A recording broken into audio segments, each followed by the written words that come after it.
In today's video, I'm going to teach you how to create an Airtable base from scratch. To get started, open Airtable and go to your workspace. Your workspace is the main area where your bases are stored and organized, so this is the right place to begin whenever you want to build something new.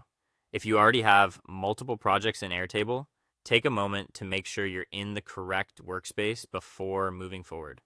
That will help keep everything organized from the start. Once you're in your workspace, click the option that says Add a base or Create new base.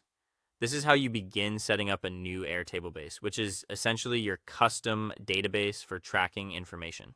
Think of it as the container that will hold everything you want to manage, whether that's tasks, content, clients, inventory, or something else. Next, choose how you want to create your base. Airtable usually gives you a few options here. You can start completely from scratch if you want full control, use a template if you want a faster setup, or import data if you already have information in a spreadsheet or another file. The best option depends on how much structure you already have and how customized you want your base to be. If you're new to Airtable, starting from scratch can actually be a great way to learn how everything fits together.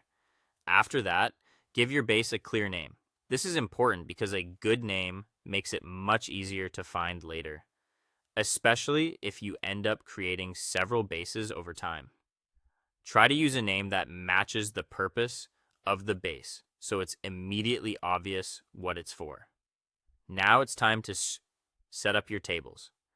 Add tables for the different types of information you want to organize.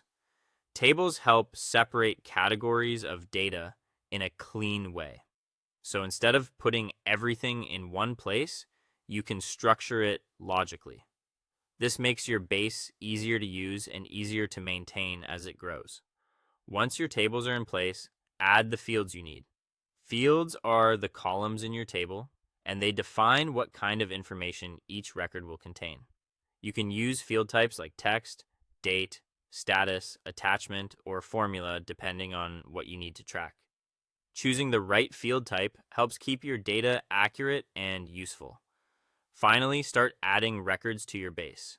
Records are the actual entries in each table, so this is where your information begins to come to life. As you enter data, you'll start to see the structure of your base in action and get a better sense of how everything works together. And that's how to create an Airtable base.